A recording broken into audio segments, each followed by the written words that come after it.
Kita ulang kembali sejumlah berita pilihan dari Bali.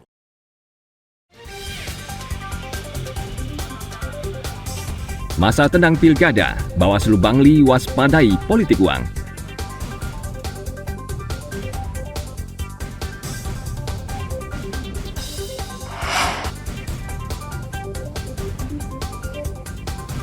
Polres Karangasem mengungkap kasus prostitusi online di sebuah salon.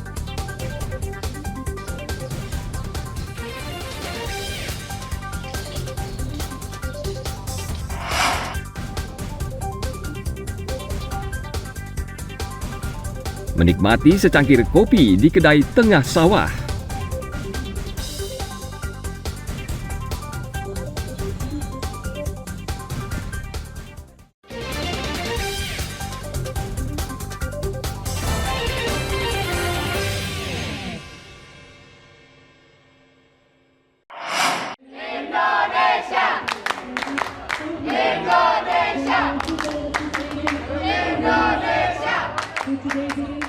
Perhimpunan Hubungan Masyarakat Perhumas Indonesia menganugerahkan tokoh humas kepada Ketua Umum PSSI Erick Thohir atas kontribusinya meningkatkan level sepak bola Indonesia.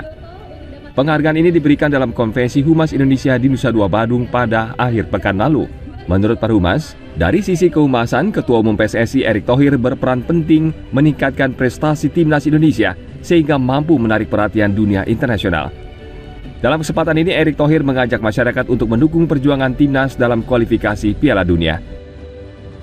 Ya, saya pakai kesempatan ini juga memastikan dunia melihat Indonesia. Salah satunya dengan apa? Ya, saya rasa dengan bangkitnya nasional tim kita yang selalu selama ini di luaran bicara ini raksasa yang tidur. Nah, ini kita lagi bangunin. Dan alhamdulillah saya rasa peliputan sepak bola Indonesia ini kemarin ada di New York Times, di Euronews, ya. Kalau di Asia sekarang sudah banyak yang nulis. Tetangga kita Malaysia juga menulis, ya, Thailand menulis. Nah, ini sebuah PR yang bagus buat bangsa kita. Makanya tadi saya bilang sudah waktunya kita menaruh Indonesia di map dunia. Nah, kebetulan ini bola. Ya, ini kebetulan bola dan mudah-mudahan ya kalau kita terus berprestasi tim nasionalnya ya ini sejarah sudah terciptakan. U17 kita masuk Piala Asia, U20 masuk Piala Asia, U23 masuk Piala Asia, senior masuk. Ini belum pernah sejarah dan semuanya bisa qualified ke World Cup. Yang U23 sudah tidak bisa karena kemarin kalah di Olimpiade penyisihan. Jadi ini hal yang saya rasa positif buat bangsa dan saya berharap Perhumas tadi saya sampaikan anugerah Perhumas dari Perhumas dengan kategori tokoh humas. Kita tahu Pak Erick banyak sekali berjuang untuk sepak bola Indonesia, betul? Betul. Nah, kita bangga banget Pak Erick bisa membawa sepak bola Indonesia ke level yang lebih tinggi lagi dan mudah-mudahan ke depan semakin baik lagi sepak bola Indonesia. Seperti diketahui dalam kepemimpinan Erick Thohir, sepak bola Indonesia mengalami banyak kemajuan. 3 kelompok usia timnas U17, U20, dan timnas senior mampu menunjukkan prestasi di tingkat Asia. Tim Liputan melaporkan dari Kabupaten Badung.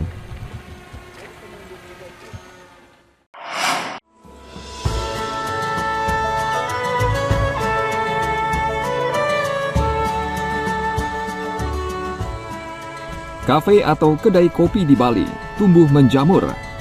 Mereka bersaing menawarkan berbagai konsep dan kopi terbaik untuk menarik pengunjung. Kedai kopi ini menawarkan pengunjung suasana yang agak berbeda untuk menikmati secangkir kopi. Selain suasana yang tenang, pengunjung bisa melihat berbagai macam biota di kedai ini, mulai jenis ikan tawar hingga air laut. Selain bisa ngopi di sini, kita juga bisa melihat biota-biota laut seperti air tawar. Terus di sini ada ikan-ikan berbagai macam ikan, yaitu koki, diskus, dan glowfish dan banyak-banyak macam sih. Dan di sini juga ada air lautnya juga. Terus ada koral-koral yang bisa kita jual di sini. Artinya selain juga ngopi, kita juga bisa melihat biota, yaitu entah itu air tawar atau air laut. Bila tertarik, pengunjung juga bisa membeli ikan hias mulai dari harga puluhan ribu hingga ratusan ribu. Kopi yang disajikan juga bervariasi, mulai dari kopi khas Bali seperti Kintamani hingga kopi dari beberapa daerah di Indonesia.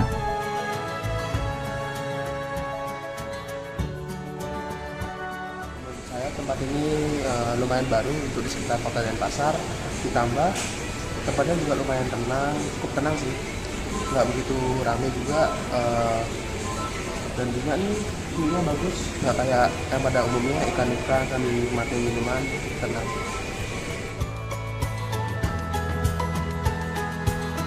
Kedai ini menawarkan berbagai jenis kopi terbaik dengan harga terjangkau mulai Rp15.000 hingga Rp30.000.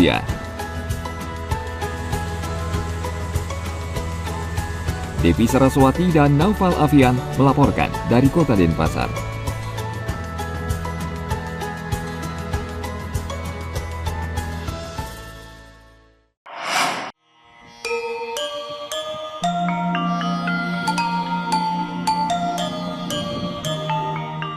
Menikmati secangkir kopi di tengah sawah sambil menikmati pemandangan alam akan memberikan sensasi tersendiri.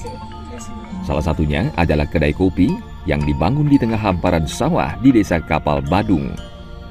Konsep kedai kopi seperti ini masih jarang ditemui di Bali. Karena pada umumnya, kafe atau kedai kopi banyak menjamur di kawasan perkotaan atau di pinggiran pantai. Selain kopi, pengunjung juga bisa menikmati makanan khas tradisional pedesaan seperti jagung rebus, jajepesan lebur, pisang goreng, pulung ubi goreng pedas manis, hingga pisang geprek. Pengunjung di kedai kopi seolah dibawa kembali menikmati secangkir kopi khas Indonesia yang sebenarnya. Karena saya merasa di sini sangat luar biasa ya, otentik ya, pasti perjalanannya sendiri ke sini harus jalan kaki melewati sawah, lalu di sini sangat sederhana, lalu suasananya juga menyenangkan. Taunya dari mana, Mbak? Teman saya dari TikTok. Iya, lalu Dari media sosial ya? media sosial gitu. Lalu saya juga interestnya karena makanannya di sini semuanya makanan yang jadul ya bisa dibilang, lalu nggak yang kekinian dan sangat makanan tradisional. Rasanya sih kayak lagi pulang ke kampung sih kalau menurut saya pribadi. Apalagi di sini mulai dari kopinya juga enak, terus suasananya juga dapat, apalagi pas sore-sore kayak gini. Di sini pengunjung bisa memilih berbagai jenis kopi dengan berbagai teknik penyeduhan, mulai dari kopi tubruk, kopi susu, Vietnam drip, hingga teh tarik es dan matcha. Ini konsepnya sebenarnya kurang gimana ya? Artinya dikit orang bisa menangkap karena ini konsepnya beda dari yang lain, bukan arti saya mencipta konsep-konsep kedai kopi yang mengasal. Nah, karena tempat kita jualan kopi di sini di Abian dan di sekelilingnya itu ada carik atau sawah. Nah, yang identik sama Abian itu biasanya orang-orang zaman dulu yang ditanam itu kan biasanya ada ubi. Yang paling banyak sih ubi ya ditanam sama orang-orang zaman dulu. Nah, menu signature kita di sini tuh ubi pedas manis yang best seller itu. Yang pertama itu, yang kedua ada jajepesan atau sering orang bilang jaje lebur. Yang ketiga ada jagung. Harga secangkir kopi dan makanan yang dijual di kedai ini tidak terlalu mahal jika dibandingkan dengan kafe pada umumnya. Kedai kopi sederhana ini biasanya ramai dikunjungi mulai sore hari hingga malam hari. Ana Agung Gede Agung melaporkan dari Kabupaten Badung. Informasi tadi mengakhiri jumpa kita pagi ini. Atas nama rekan yang bertugas, saya Dana Paramita mengucapkan terima kasih atas kebersamaan Anda.